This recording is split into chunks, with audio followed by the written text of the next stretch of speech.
ढोलपुर नामक गांव में गज्जू नाम का एक किसान रहता था। गज्जू के पास एक जोड़ी बैल थे, जिनसे वह अपने खेतों की जुताई किया करता था। गज्जू अपने बैलों से बहुत ही प्रेम करता था। एक दिन की बात है, गज्जू अपने खेत की जुताई कर रहा था। उसे जुताई करते करते जोर से प्यास लगती है।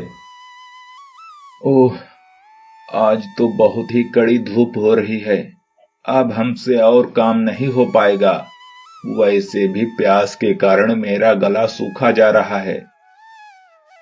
गज्जू के खेत के कुछ दूरी पर ही एक तालाब था, इसलिए गज्जू अपने बैलों को खेत पर ही रोककर तालाब से पानी पीने के लिए चला जाता है।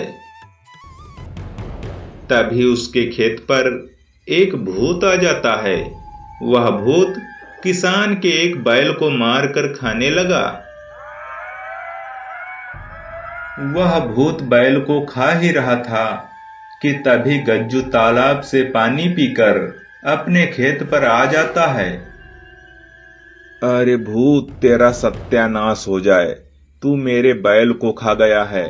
अब मैं अपने खेत की जुताई कैसे करूंगा? इतने पैसे भी नहीं है मेरे पास कि मैं दूसरा बैल खरीद सकूं। तभी गज्जू को गुस्सा आ जाता है और वह उस भूत को रस्सियों में बांध लेता है। अरे किसान, तूने मुझे बांधकर अच्छा नहीं किया है। अगर मैं एक बार रस्सियों से छूट गया तो सबसे पहले तुझे ही मारकर खाऊंगा। अरे वो सब बाद की बातें हैं, पहले देख तो ले मैं तेरा क्या हाल करता हूं। वह किसान उस भूत को अपने बैल की जोड़ी बनाकर खेत की जुताई करने लगा और दोपहर तक जुताई करने के बाद उसे अपने साथ घर भी ले आता है।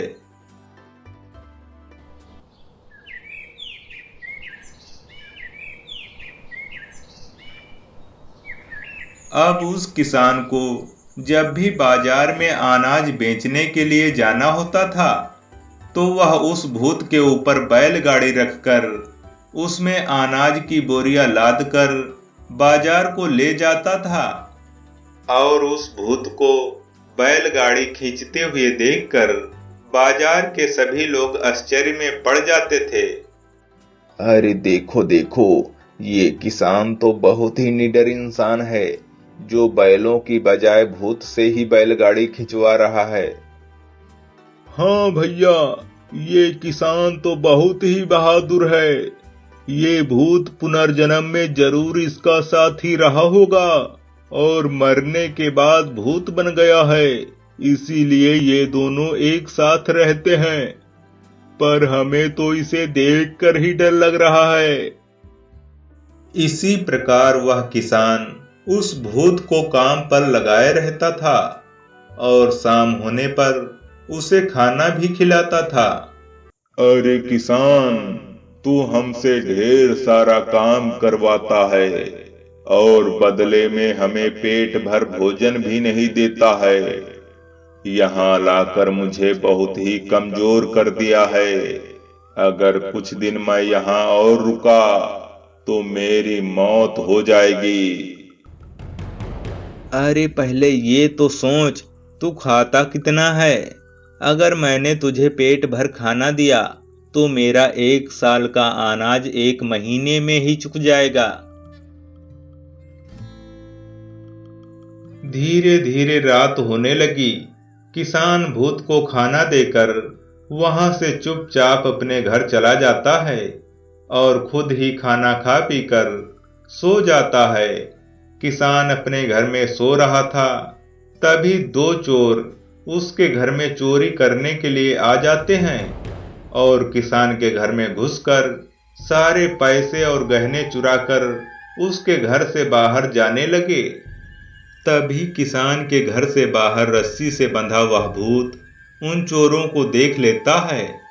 वह भूत अपनी सारी ताकत भरकर जोर लगाता है तो उसकी रस्सी टूट जाती है और वह उन चोरों को पकड़कर मारने पीटने लगा। दोनों चोर बुरी तरह से घायल हो चुके थे। उन चोरों के चिल्लाने की आवाज सुनकर किसान जब घर से बाहर आता है तो दोनों चोर किसान के पैर पकड़कर कहने लगे, अरे भैया, हमें क्षमा कर दो, हमसे गलती हो गई। इस भूत ने वैसे भी मुझे अधमरा कर दिया है। किसान अपने सारे पैसे और गहने उठा लेता है और वे दोनों चोर मौका पाते ही वहां से भाग खड़े होते हैं। अरे भूतनाथ जी, आपकी वजह से मेरी सारी हाथों की कमाई मुझे वापस मिल गई है, वरना मैं तो कंगाल हो जाता। इसलिए मैं आज से तुम्हें आजाद किए देता हूँ। अब तुम्हारा जहां भी मन करे वहां आराम से रहिए। किसान की बात सुनकर भूत मुस्कुराने लगा। यह मुस्कुराहट भूत के चेहरे पर वर्षों बाद आई थी। वह भूत चुपचाप वहां से जंगल की ओर चला जाता है। भूत के चले जाने के बाद किसान दुखी हो जाता है, क्योंकि वह पश्चाताप कर रहा था कि उसने भूत को कभी भी भरपेट भोजन नहीं दिया, लेकिन उसने उसके लिए कितना बड़ा वफादारी का काम किया है।